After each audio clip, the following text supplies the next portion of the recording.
মধ্যে একটা মাহফিল হবে, সেমিনার হবে, সেখানে আল্লাহ জান্নাতীদেরকে নিয়ে একটা মাহফিলের আয়োজন করবেন। জান্নাতি শ্রোতা হবে আর বক্তা হবে 3 জন। প্রথমে বিশেষ বক্তা হিসেবে থাকবেন হযরত দাউদ আলাইহিস সালাম। দাউদ আলাইহিস সালামের কুরআন নাজিল হয় নাই, দাউদ নবী কোনোদিন কুরআন পড়েও নাই, তারপরে আল্লাহ সেদিন তাকে ইলম দিবেন, তিনি দাউদ নবী সূরা তোহা থেকে তেলাওয়াত করবেন। তাফসীরে এসেছে দাউদ নবী যখন কুরআন থেকে তেলাওয়াত করবেন তার একটা গলা থেকে, একটা কণ্ঠ থেকে 80 রকম সুর বের হতে থাকবে।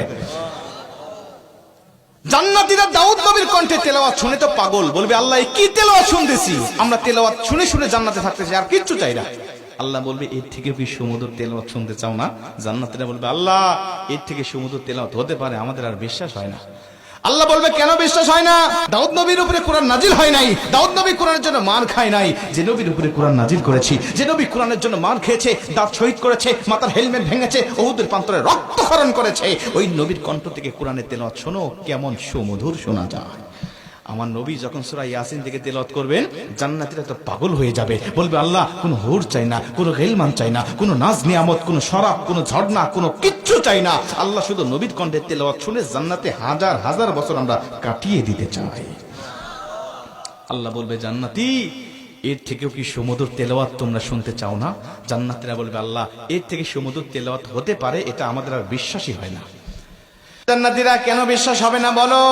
আমার নবীকে কণ্ঠ দিয়েছি আমি আল্লাহ নিজে, আমার দাউদকে কণ্ঠ দিয়েছি আমি আল্লাহ নিজে, কিন্তু আমার গলায় কত কণ্ঠ রেখে দিয়েছি জানো না? আমি আল্লাহ নিজের কণ্ঠকে ওজার করে এখন তোমাদেরকে সূরা রহমান থেকে তেলাওয়াত করে শোনাতে চাই। আমার আল্লাহ সেদিন টান দিবেন সূরা রহমান থেকে, আর রহমান বলবেন না, তিনি আনার রহমান বলে টান দিবেন। আমি রহমান, যে রহমানের কথা দুনিয়াতে তোমরা শুনেছো, যে রহমানের ভয়ে দুনিয়াতে পাপ থেকে বিরত ছিলে, যে রহমানের ভয়ে তাহাজ্জুদের ওয়াক্তে দাঁড়িয়ে চোখের পানি বিসর্জন দিয়ে নামাজ আদায় করেছো, যে রহমানের ভয়ে সারাটা দিন রোজা রেখেছো, যে রহমানের ভয়ে তোমরা সত্যের পক্ষে চলেছো, ওই রহমান আর কেউ নয়, আনার আমি রহমান বলে আমার আল্লাহ সেদিন একটা টান দিবেন। আমার রবের টান শুনে জান্নাতীরা সেদিন হাজার হাজার বছর ধরে জান্নাতের মধ্যে বেহুশ অবস্থায় পড়ে থাকবে, আমার আল্লাহ তাদেরকে হুশ দিবেন না। জোরে কোন সুবহানাল্লাহ, আল্লাহু আকবার বলেন।